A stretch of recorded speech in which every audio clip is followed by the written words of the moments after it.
She needs your reaction. She doesn't want it, she needs it. Because without it, she is nothing. And without you, she is just a parasite looking for a host. Now, I'm describing the narcissistic personality, and in this video I will describe the narcissistic personality as a she, because in my particular case, that's what it was. So, the thing is that they need your reaction. Without the reaction, they don't know whether they should go this direction or whether they should go that direction. It reminds me a lot of what they taught me in professional wrestling school. They taught you that you go out into the crowd and you want a reaction. Good or bad, it don't matter. You just want a reaction. The worst thing you could have as a pro wrestler going out on stage and everyone's sitting there with like a bump on a log, sitting on their hands, nobody's making any noise, no reaction. So similarly with the narcissist wants the reaction. Whether it's good, whether it's bad, it don't particularly matter, although I believe they would prefer you to react bad than good.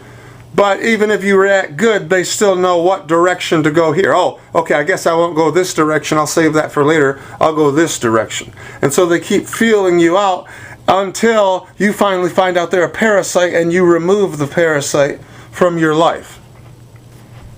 So, the thing is with these narcissistics is that people, good-hearted people who wouldn't intentionally screw people over, it's hard for them to digest this personality disorder called narcissism, where they would knowingly hurt people. But the thing is, narcissists are not people. Narcissists are demons. And demons feed off of hurting people. That's what gives them energy, gives them zeal, gives them life. When they take away your happiness, that means they're happy, because they stole it off of you.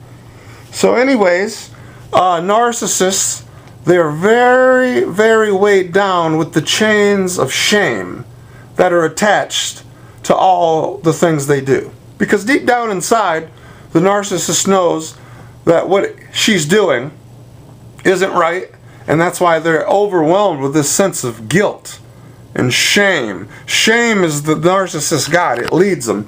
It tells them where to go. And so I looked up shame in, I believe it was like an 1800 Webster's dictionary, and shame is defined as emotions, here I'll zoom right in on it, emotions caused by a consciousness of something wrong. So see that word? Consciousness. They know they did something wrong.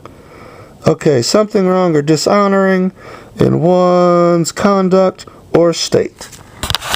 So the narcissist knows that deep down inside what they're doing is wrong.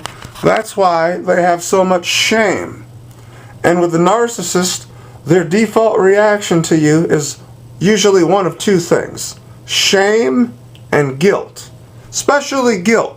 And if the narcissist is a woman, guilt, as a mechanic, as a carpenter uses his hammer for the specific purpose of driving a nail into the board, so the narcissist uses, her tactics.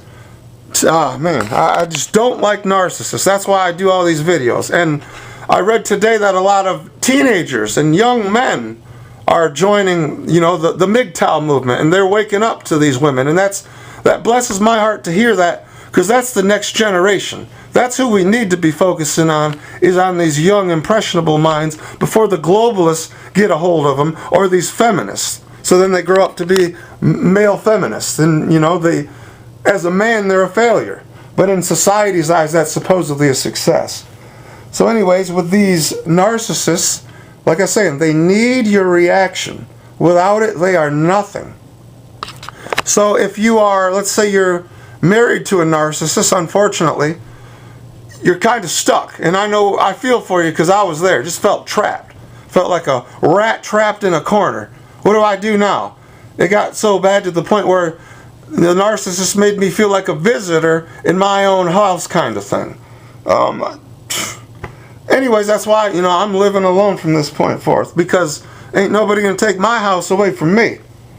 Alright, so we as men, No, I'm speaking collectively on the behalf of these red pill men who've woken up.